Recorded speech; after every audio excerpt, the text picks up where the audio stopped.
السلام علیکم ورحمۃ اللہ وبرکاتہ۔ اعوذ باللہ من الشیطان الرجیم، بسم اللہ الرحمن الرحیم۔ دوستو اور بھائیوں، آج ہم پھر آپ کی خدمت میں ایک نئے وظیفے کے ساتھ حاضر ہوئے ہیں۔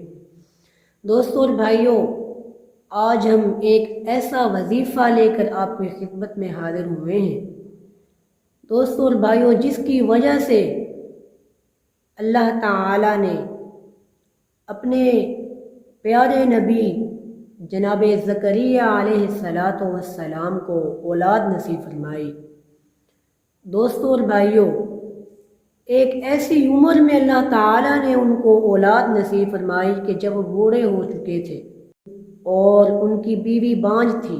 آج کا ہمارا وظیفہ میری ان پیاری بہنوں اور بھائیوں کے لیے ہے جو اولاد کی نعمت سے محروم ہیں۔ اللہ تعالیٰ سے دعا ہے کہ جن کے پاس اولاد نہیں ہے، اللہ تعالیٰ ان کو نیک صالح نرینہ اولاد نصیب فرمائے۔ دوستو اور بھائیوں، بڑھتے ہیں ہم آج کے وظیفے کی جانب۔ دوستو اور بھائیوں، وہ کون سا وظیفہ ہے کہ جس کے پڑھنے کی وجہ سے اللہ تعالیٰ نے اپنے پیارے نبی زکریا علیہ السلام کو اولاد نصیب فرمائی۔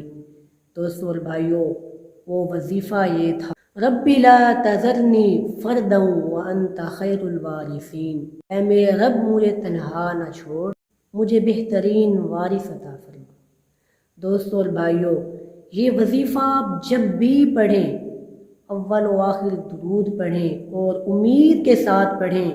دوستو اور بھائیوں، امید اس چیز کا نام ہے کہ جب ایک چھوٹے بچے کو ہوا میں اچھالا جاتا ہے تو وہ مسکرا رہا ہوتا ہے، اس کو کہتے ہیں یقین۔ وہ کیوں مسکرا رہا ہوتا ہے؟ کیونکہ اسے پتہ ہے کہ مجھے میرا والد نیچے نہیں گرنے دے گا، وہ مجھے پکڑ لے گا۔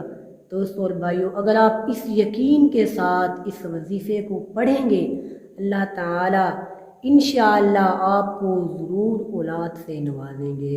دوستو اور بھائیوں، اگر اللہ تعالیٰ پیغمبر زکریا علیہ السلام کو بڑھاپے میں اولاد دے سکتے ہیں تو انشاءاللہ ہمیں بھی وہ دے سکتے ہیں۔